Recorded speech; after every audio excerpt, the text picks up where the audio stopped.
We've established that Audi's Quattro system is the absolute business if you're tearing through a Welsh forest. But how does that translate into the real world? Now, assuming you don't live on a Snowdonian hillside, is four-wheel drive really worth having on your road car? It's the battle of the transmission systems. 2 at the front, 2 at the back, or 4 all over. We've got a rear-wheel drive BMW 3 Series, our Audi A4 Quattro, and a front-wheel drive Alfa 156. And we've got a couple of real-world experiments lined up to test them where it really counts. Now, when you're just pootling around town, it's difficult to tell which wheels the engine is driving. It's only when you begin to reach the car's limits that you find out. This Alfa Romeo is front-wheel drive. Take it to a greasy roundabout like this one, and it seems that things remain steady at about 20 miles an hour.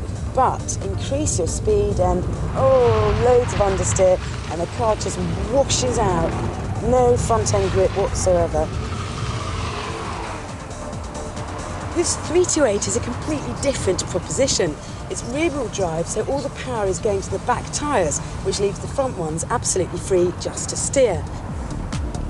Tow it enough and you'll start to lose the back end, but at least the nose stays pointing in the right direction, so you won't be looking at any oncoming traffic.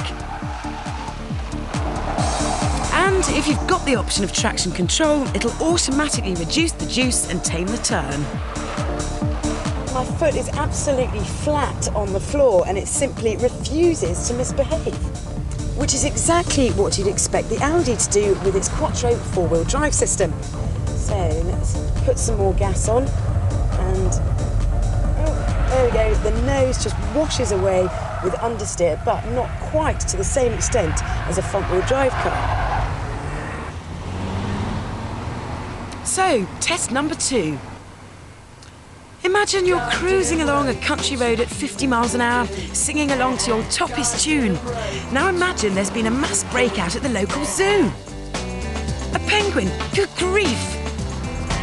So avoided the first hazard, onto the second, all understeer, but not enough to put Penguin in peril. And that's the thing about 4x4. It's great for traction in a straight line, but once you reach the car's limits, it's good, but it's not a miracle worker. Now, one of the big misconceptions about rear-wheel drive cars is that when you come across an unexpected hazard, things can get a bit messy. Well, that's not quite the case.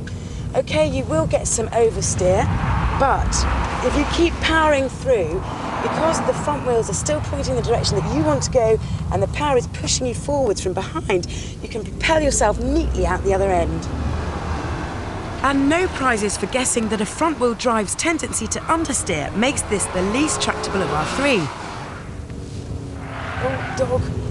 Oh, understeer, and I killed the penguin.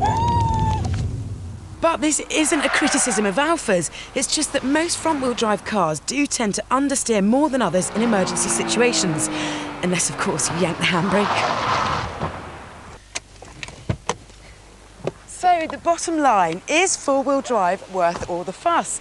Well, it does offer more grip than a front-wheel drive car, but for my money, I'd take the rear-wheel drive BMW with its excellent traction control system that really inspires the most confidence.